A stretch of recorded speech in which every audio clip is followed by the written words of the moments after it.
Hi everyone. तो पिछली 12 videos के डिस्कशन के बाद ये हमारी 13th वीडियो होगी एसएससी सीजीएल 2022 के पेपर सॉल्यूशन पर।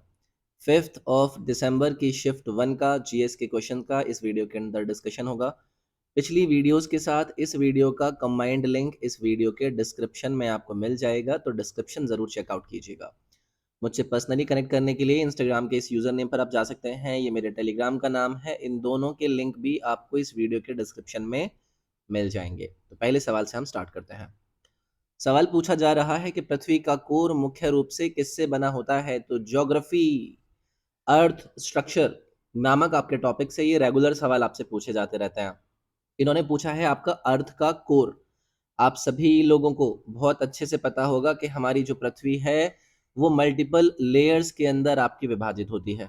इसमें आपको कौन कौन सी चीज़ें नज़र आती हैं? आपको सॉलिड क्रस्ट नज़र आता है, आपको उसके बाद द मेंटल नज़र आता है, और उसके बाद आपको नज़र आता है आपका कोर। और कोर को भी दो विभागों में विभाजित किया जाता है, जिसमें कि आपका आउटर कोर और आपका इनर कोर आते हैं। हर किसी लेयर की एक केमिकल और आपकी कॉम्पोजिशन नज़र आती है, जिससे सवाल आपका एसएससी पूछता है।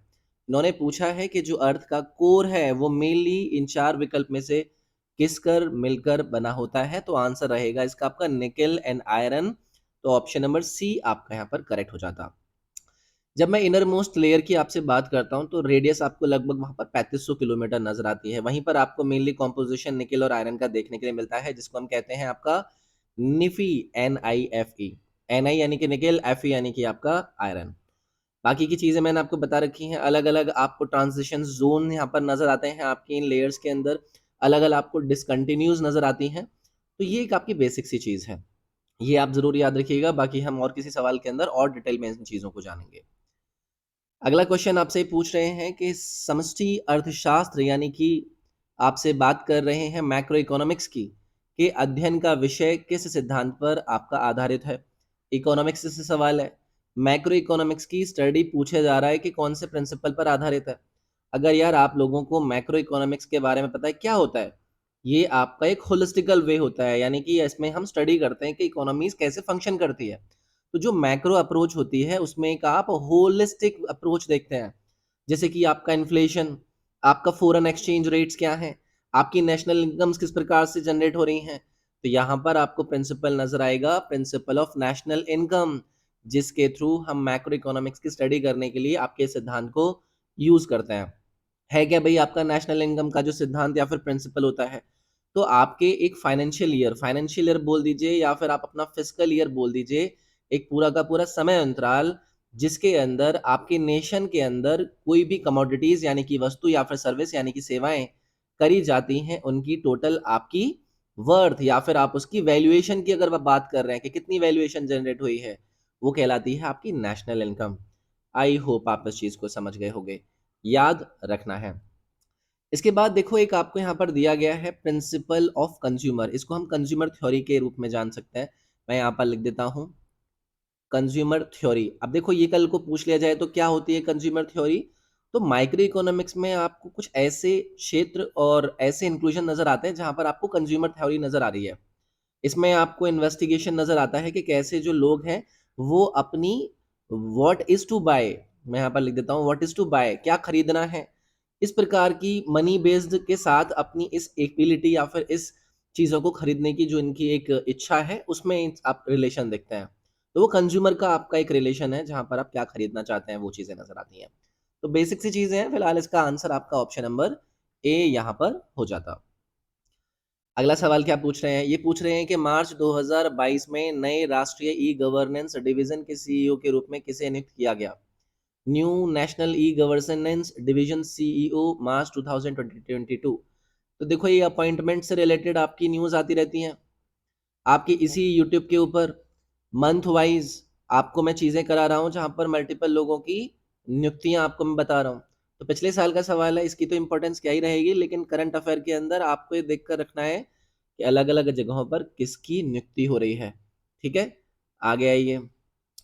अगला सवाल आपसे पूछा जा रहा है, एहोल में दुर्गा मंदिर लगभग किस वर्ष बना था।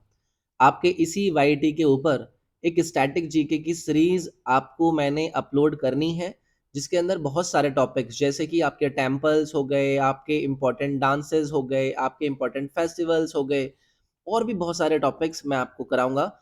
उसी मेरे कंटेंट के अंदर जो टेम्पल्स वाला आपका कंटेंट होगा, वहाँ पर मेरा एक केस ये भी सवाल आपको देखने के लिए मिलेगा, दुर्गा टेम्पल जो कि आपको ऐहोल के अंदर नज़र आता है। ऐहोल कहाँ पर है भई आपका? कर्नाटक के अंदर नज़र आता है। अर्ली 8th सेंचुरी के हिंदू टेम्पल्स के अंदर आपको यहाँ पर दुर्गा टेम्पल देखने के लिए मिलता है। तो आपसे पूछा गया है कि ये आपका कितने साल पहले बनवाया गया था? तो ये बनवाया गया था 1400 के लगभग में। ये चीज़ आपको यहाँ पर याद रखनी है। आपसे सवाल पूछा जाएगा कि दुर्गा टेम्पल ऐहोल के अंदर आपका कौन से भगवान को डेडिकेटेड है? तो ये आपका सूर्य भगवान को डेडिकेटेड है।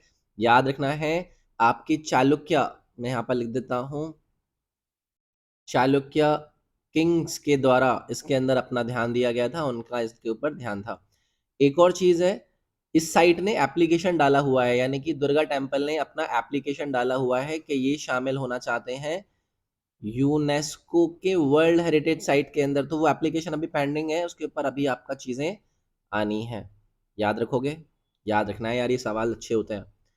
अगला क्वेश्चन आपसे पूछ रहे हैं कि बृहत संहिता के अनुसार सुगंध, मुंह के इत्र यानी कि माउथ परफ्यूम और बाथ पाउडर बनाने की प्रक्रिया को क्या कहा जाता था? आपके सामने एक नाम आया है बृहत समाहिता। क्या चीज़ है ये?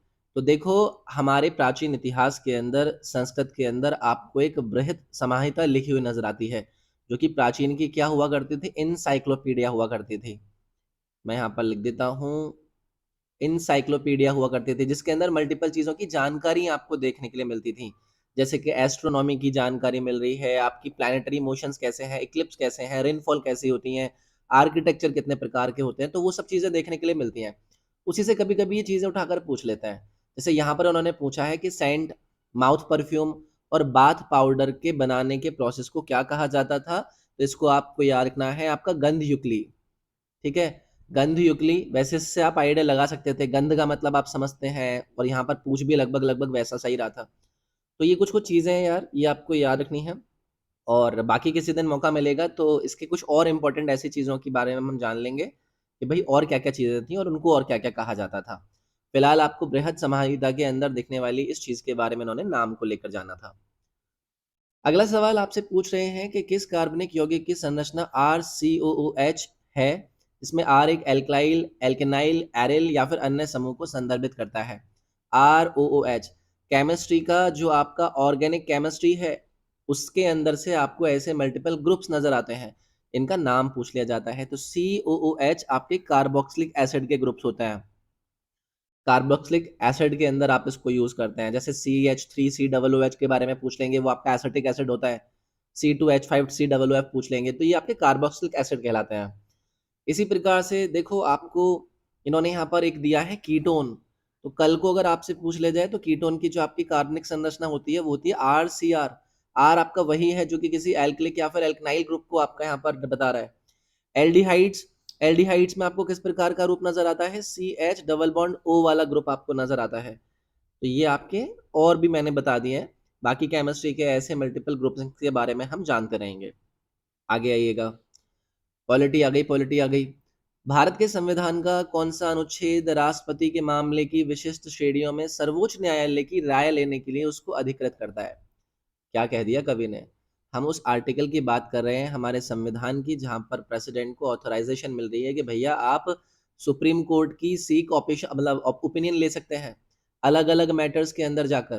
तो ये इंपॉर्टेंट है भाई। राष्ट्रपति जी के पास आर्टिकल 143 के अंदर ये प्रोविजंस होते हैं कि अगर कोई भी मुद्दा है और आपको जरूरत है कि आप अपने सुप्रीम कोर्ट की राय लेना चाहते हैं, तो आप वो ले सकते हैं। आपको एक आर्टिकल इन्होंने यहाँ पर दिया है 142।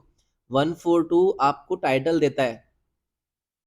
टाइटल इसके अंदर आपको इन्फोर्समेंट ऑफ डैक्री, ठीक है, या फिर जो सुप्रीम कोर्ट का ऑर्डर है, orders of supreme court, supreme court order लिख देता हूँ, ये सभी चीजें यहाँ पर आपको नजर आती हैं। आर्टिकल नंबर 145 के अंदर आपको नजर आते हैं कोर्ट के रूल्स, रूल्स ऑफ कोर्ट। इसके बाद आर्टिकल 144 के अंदर क्या होता है? यहाँ पर आपको सिविल और जुडिशियल एजेंसीज को इंस्ट्रक्शन देखने के लिए मिलते हैं। मैं यहाँ पर लिख देता हूँ, सिविल एंड जुडिशियल एजेंसीज इनको इंस्ट्रक्ट करता है सुप्रीम कोर्ट के कैसे आपको काम करना है। ठीक है भाई, तो ये सुप्रीम कोर्ट वाला पार्ट था, याद रखना है। फिलहाल राष्ट्रपति अगर ओपिनियन लेगा सुप्रीम कोर्ट की, वो वाली बात आपकी 143 नंबर आर्टिकल के अंदर आएगी। अगला सवाल देखिए आपसे क्या पूछ रहे हैं। स्वतंत्रता दिवस पर भारत के प्रधानमंत्री द्वारा ध्वजारोहण रोहण समारोह दिल्ली में किस स्थान पर आयोजित किया जाता है? सभी को पता है कि भाई हमारे रेड फोर्ट पर किया जाता है। अब इसको लेकर किसी को कोई दिक्कत आएगी, ये तो सबको पता होना चाहिए। पहली बार 15 अगस्त 1947 का टाइम पीरियड था, जब हमारे पहले प्रधानमंत्री जवाहरलाल नेहरू जी ने भारतीय ध्वज यहाँ पर रेड फोर्ट के लाहौरी गेट पर फहराया था। उसके बाद लगातार 17 बार हमारे इस कार्यक्रम को यहाँ पर किया गया है। ये चीज़ें आपको याद रखनी है। और क्या इससे हम रिलेटेड जानकारी लें? अगला सवाल पूछ रहे हैं कि ब्रिटिश सांसद ने किस साल में ईस्ट इंडिया कंपनी की शक्तियों को ब्रिटिश ताज को स्थानांतरित कर दिया था? पार्लियामेंट यहाँ पर पावर को ट्रांसफर कर रही है ईस्ट इंडिया कंपनी से ब्रिटिश क्राउन के अंदर। सभी को पता है 1857 की क्रांति के बाद वो दिन आया था, अगस्त टू 19 नहीं 1858, जब यहाँ पर आपको ट्रांसफर और कंट्रोल नजर आता है ईस्ट इंडिया कंपनी से ब्रिटिश क्राउन के पास। तो आपका आंसर यहाँ पर क्या हो जाता? 1858। याद रखिएगा। यहाँ पर जो टाइटल था वो चेंज हुआ था। सभी को पता है कि जो उस टाइम पर गवर्नर जनरल हुआ करता था, एक नया टाइटल उसको हटाकर आपका सामने आता है, टाइटल ऑफ वाइसरॉय। ये सभी चीजें पता होनी चाहिए। ये चीज आपकी बहुत बहुत ही रेगुलर है, तो ये इंपॉर्टेंट एक्ट था। एक और सवाल आपसे बनेगा कि भाई ये जो गवर्नमेंट ऑफ इंडिया एक्ट 1858 था, ये किसके द्वारा इंट्रोड्यूस करा गया था? तो उस टाइम पर यूनाइटेड किंगडम के प्राइम मिनिस्टर हुआ करते थे, इनके द्वारा इंट्रोड्यूस किया गया था। इनका नाम याद रखिएगा, लॉर्ड पामरस्टन। हो सकता है कल को ये सवाल आपसे उठाकर पूछ लें कि बताइए 1858 का जो ये एक्ट था ब्रिटिश पार्लियामेंट के अंदर कौन से प्रधानमंत्री के द्वारा इंट्रोड्यूस किया गया था। तो ये काफ़ी अच्छी चीज़ें थी, ये सब चीज़ें आपको याद रखनी चाहिए। बाकी और संबंधित जानकारियाँ और सवालों के थ्रू हम जानते रहेंगे। चलिए नेक्स्ट क्वेश्चन देखते हैं। अगला सवाल आपसे पूछा जा रहा है कि 2001 की जनगणना के अनुसार लिंग अनुपात प्रति 1000 पुरुषों पर कितनी महिलाएं देखने के लिए मिला? तो देखो, सेंसस से रिलेटेड आपके सवाल मिलते हैं आपके इसी यूट्यूब के ऊपर। आपके 2011 के सेंसस की वीडियो मैं अपलोड कर दूंगा। लेकिन यहाँ पर सेक्स रेशियो के बारे में पूछ रहा है, और सेक्स रेशियो के बारे में सभी को पता है कि प्रति 1000 मेल्स पर कितनी फीमेल्स नजर आती हैं, लेकिन ये 2001 की बात कर रहे हैं। तो देखो, 2001 के अंदर ये था आपका 933। ऑप्शन नंबर आपका सी आंसर हो जाएगा। लेकिन जब हम 2011 के सेंसस की बात करते हैं, तो ये 933 से आपका रेशियो इम्प्रूव होता है, और इम्प्रूव होकर ये आपका पहुंच जाता है 943। तो आपसे अगर अभी करंटली पूछा जाए कि 2011 के अंदर सेक्स रेशियो क्या है, तो वो आपका 943 है। और आपके 2001 के अंदर कितना था? 933 था, 933 था। ठीक है। अगला सवाल आपसे पूछा जा रहा है, केंद्रीय विश्वविद्यालयों संशोधन विधेयक 2022 को कौन से महीने में लोकसभा में पारित किया गया था? अब देखो, जितने भी आपने एसएससी सीजीएल 2022 के पेपर देखे होंगे, उसमें अगर आपकी संसद के अंदर कोई भी अमेंडमेंट बिल आता है, तो वो कौन से महीने में आया है, ऐसे सवाल भी इन्होंने पूछे हैं। पहली चीज, ये जो आपका बिल था, इसके कुछ इंपॉर्टेंट की फीचर्स के अंदर एक आपको नजर आएगा, गति शक्ति विश्वविद्यालय।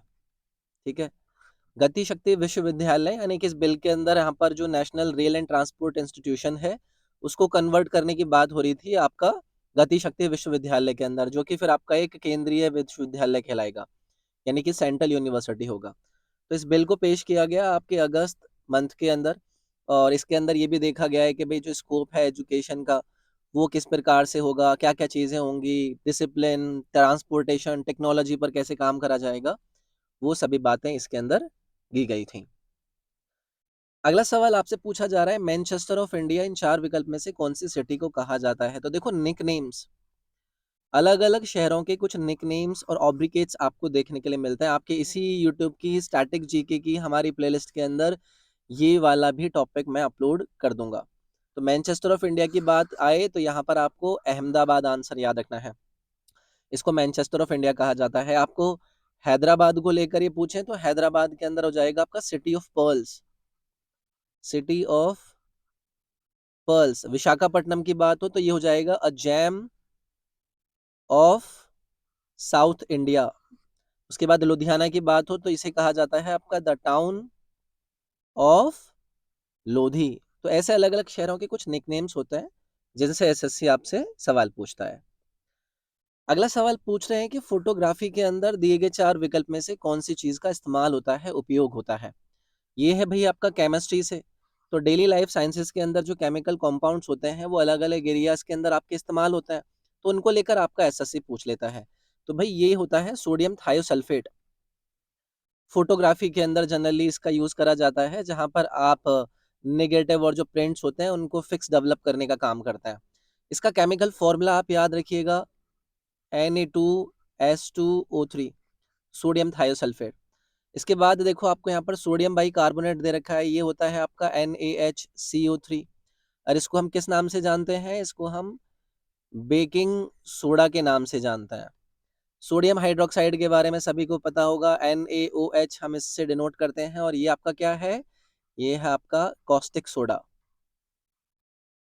सोडियम सल्फेट यहाँ पर आपको दिया गया है, इसके बारे में भी याद रख लीजिएगा, Na2SO4 से आपका ये डिनोट करा जाता है। तो ऐसे सवाल बार बार बनते हैं, याद रखना है, अच्छे सवाल था ये भी। अगला सवाल आपसे पूछा जा रहा है कि निम्नलिखित में से किस शासक ने लाधा और पीरा नामक अपने 2 गार्डनर्स यानी कि बागवानों को उच्च प्रशासनिक पद पर नियुक्त कर दिया था। तो देखो ये जो मेडिवल हिस्ट्री वाला आपका सेक्शन होता है ना, इसमें जो मल्टीपल रूलर्स रहते थे वो अगर किसी व्यक्ति को किसी पद पर नियुक्त कर देते थे तो वो सवाल आपका एसएससी बहुत पूछता है।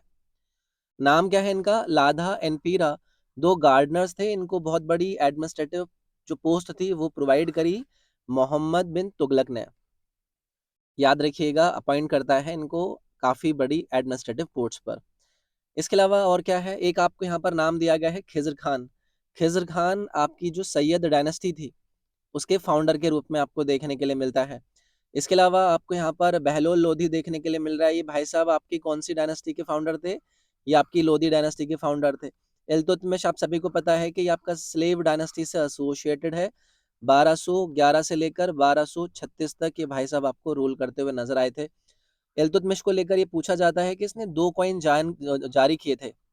एक था टाका जो कि सिल्वर का कॉइन था, और दूसरा था आपका जीतल जो कि आपका कॉपर का कॉइन था। ठीक है, तो ये चीजें आपको याद रखनी है। पाइवटिंग, पाइवटिंग ये आपका शब्द है, कौन से खेल से संबंधित है, तो आपने देखा होगा अलग अलग खेलों से संबंधित आपकी टर्म्स पूछी जाती रहती हैं। ऐसी भी एक वीडियो आपके इसे यूट्यूब पर मैं डाल दूंगा जहां पर अलग अलग खेलों की जो टर्म्स हैं वो आपको पता है। पाइवटिंग यार आपका यूज होता है बास्केटबॉल के अंदर, तो कोई भी अगर बास्केटबॉल का शौकीन है उनको पता होगा। तो पाइवटिंग के अंदर क्या होता है, एक आपका पैर आपके स्पैन पर होता है यानी कि जमीन पर होता है, और आपका पाइवट उसको यूज करता है यानी कि पाइवट के रूप में उसको यूज करता है। ठीक है। हॉकी की कुछ टर्म्स अगर मैं आपसे कहूँ तो वो भी आप याद रख सकते हैं। इसमें एक शब्द पूछा जाता है आपसे, बुली। बुली यूज होता है। शॉर्ट कॉर्नर आपका पूछा जाता है, हैट्रिक करके होता है, गोल सभी को पता ही होगा। तो यार ये छोटी छोटी टर्म्स हैं, बाकी मैं एक सेपरेट वीडियो बता दूंगा जहां पर आपके उस वीडियो के अंदर जो स्पोर्ट्स हैं उनसे संबंधित सवालों का या फिर टर्म्स का मैं जिक्र करूंगा। देश के दूसरे chief of defence staff CDS के रूप में किसे नियुक्त किया गया था, तो आप सभी को पता है। जो अपॉइंटमेंट्स होती हैं करंट अफेयर के अंदर, आपके इसी यूट्यूब के ऊपर मैं रेगुलरली मंथ वाइज अपॉइंटमेंट्स की वीडियो देता हूं आपको। तो दूसरे सीडीएस के रूप में अनिल चौहान जी को नियुक्त किया गया था। सभी को पता है, पहले भी सभी को पता होंगे कि हमारे विपिन रावत जी थे जिनका एक्सीडेंट में डेथ हो गई थी उनकी। तो अनिल चौहान जी सेकंड सीडीएस के रूप में आपको याद रखने हैं। अगला है, सभी AIBA मुक्केबाजी प्रतियोगिताओं में प्रत्येक दौर के बीच का जो विश्राम समय होता है वो कितने मिनट का होता है। ये इसी एसएससी सीजीएल के आपके 2022 के पेपर के अंदर इन्होंने पूछा था कि जो इनका हर राउंड होता है वो कितने मिनट का होता है। तो हर राउंड होता है इनका 3 मिनट का, और 3 मिनट के बाद फिर ये 1 मिनट का गैप लेते हैं, रेस्ट लेते हैं। तो इन्होंने पूछा है कि रेस्ट टाइम कितना है, तो वो आपका 1 मिनट रहता है यहाँ पर। ठीक है। अब ये AIBA की बात हो रही है, तो AIBA को इंटरनेशनल बॉक्सिंग एसोसिएशन के नाम से भी जानते हैं, जिसकी फॉर्मेशन हुई 1946 के अंदर। इसका हेडक्वार्टर याद रखिएगा स्विट्जरलैंड के अंदर है, और इसके अंदर आपको एक सिटी नजर आती है लुज़ेन, जहां पर आपको AIBA का हेडक्वार्टर नजर आता है। आगे आइएगा, सार्वजनिक संपत्ति की रक्षा करना और हिंसा को समाप्त करना भारतीय संविधान में किस रूप में देखने के लिए मिलता है। भाई आपको पब्लिक सेफ्टी, पब्लिक प्रॉपर्टी को सेफगार्ड करना है और आपको वायलेंस को अब्जोर करना है। ये क्या है? तो ये है भाई हमारा मौलिक कर्तव्य, फंडामेंटल ड्यूटी। तो कई सारी फंडामेंटल ड्यूटी देखने के लिए मिलती हैं, टोटल 11 आपको फंडामेंटल ड्यूटी नजर आती हैं।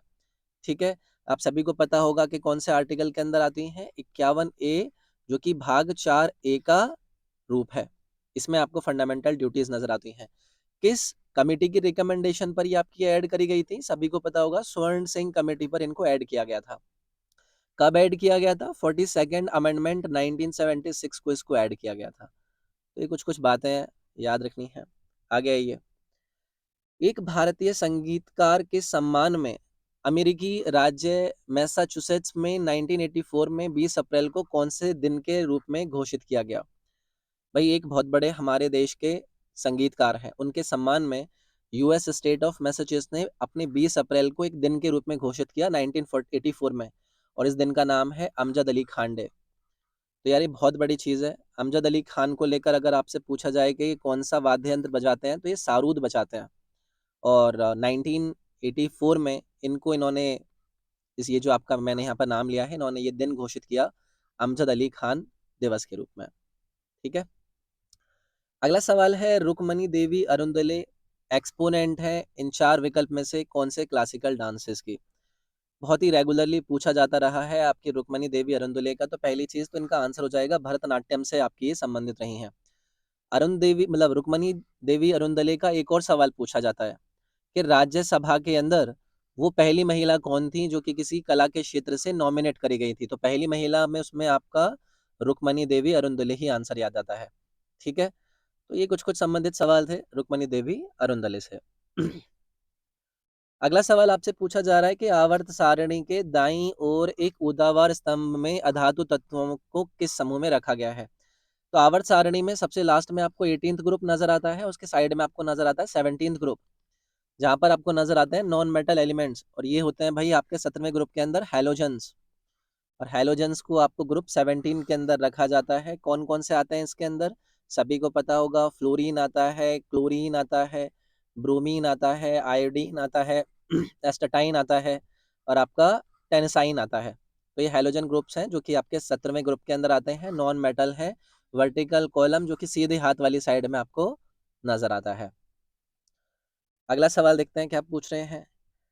क्या वो चीज है जो कि एक वर्ष के दौरान घरेलू अर्थव्यवस्था के भीतर होने वाली अंतिम वस्तुएं और सेवाओं के कुल उत्पादन को मापता है? भाई जीडीपी होता है। भाई कितना आसान सा सवाल होगा। होता क्या है जीडीपी?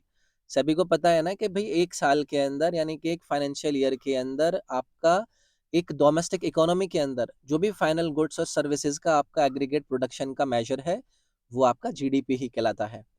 जीएनपी या फिर ग्रॉस नेशनल इनकम की जब बात होती है, तो ये आपका टोटल वैल्यू का एस्टिमेशन होता है जब आप फाइनल प्रोडक्ट और सर्विसेज की बात कर रहे हो एक आपके साल के अंदर रेजिडेंट से संबंधित, अब चाहे वो बाहर वाले हो या अंदर वाले हो। नेट नेशनल प्रोडक्ट की जब बात करते हैं, तो ये आपकी मॉनेटरी वैल्यू के अंदर यानी कि पैसों में इसको आंकड़ा जाता है, और वही आपके गुड्स एंड सर्विसेज, इसमें आप डोमेस्टिकली और बाकी के जो सिटीजन हैं बाहर वाले, उनको भी काउंट करते हुए देख रहे होते हैं। तो ये है इकोनॉमी से बेसिक टर्म्स आपको याद होती हैं। आगे आइए। अगला सवाल है, nuts, vegetable oil and fish, ये सारे के सारे इन 4 विकल्प में से किसका अच्छा सोर्स है? तो देखो जो हेल्दी फैट्स होते हैं वो आपको नजर आता है इनके अंदर, जब मैं आपसे नट्स, आपके वेजिटेबल ऑयल और आपसे आपके फिश की बात कर रहा हूँ। तो इसमें इतना मेरे ख्याल से बहुत था। अगला सवाल है, निम्नलिखित में से किस वर्ष में इंडियन नेशनल कांग्रेस नरमपंथी और चरमपंथी नामक 2 समूह में विभाजित हो गई थी? बहुत ही आसान सा सवाल है। सूरत का डिवीजन का सेशन था, टाइम है आपका 1907, अध्यक्षता कर रहे थे इसकी रास बिहारी घोष जी। वहां पर इश्यू हो जाता है, और आप सभी को पता है कि इससे पिछले साल में 1906 के अंदर मुस्लिम लीग की भी स्थापना करी थी आगा खान ने। तो कई सारे मुद्दे थे। फिर बाद में आपको 1909 के अंदर मॉर्ले मिंटो रिफॉर्म्स नजर आते हैं। 1907 के अंदर ये आपका डिवीजन हुआ था। इस शिफ्ट का ये है आपका आखिरी सवाल। निम्नलिखित समकालीन शैली के नर्तकों में से कौन नृत्य WEB यूरोप छात्रवृत्ति प्राप्त करने वाला पहला भारतीय नर्तक था? इन्होंने फिल्म लगान में 2002 के अंदर अमेरिकी कोरियोग्राफी पुरस्कार भी जीता था। तो टेरेंस के बारे में सुना होगा, टेरेंस लुइस। तो ये हैं भाई वो व्यक्ति, अमेरिका के अंदर ये आपका इनको मूवी लगान के लिए अवार्ड दिया गया था कोरियोग्राफी को लेकर। बड़ा नाम है, सभी को पता होगा। तो यार यदि आपकी वीडियो पसंद आती है तो लाइक ज़रूर कीजिएगा, शेयर कर सकते हैं तो वो भी कीजिएगा, सब्सक्राइब कीजिए, जो घंटी वाला आइकन है उसे दबा के ऑल वाला बटन प्रेस करके इस वीडियो को ज़रूर आप यूज़ कीजिएगा। बाकी इंपॉर्टेंट लिंक्स इस वीडियो के डिस्क्रिप्शन में मिल जाएंगे, उसे ज़रूर चेकआउट कर लीजिएगा। थैंक यू, नेक्स्ट वीडियो में मिलते हैं।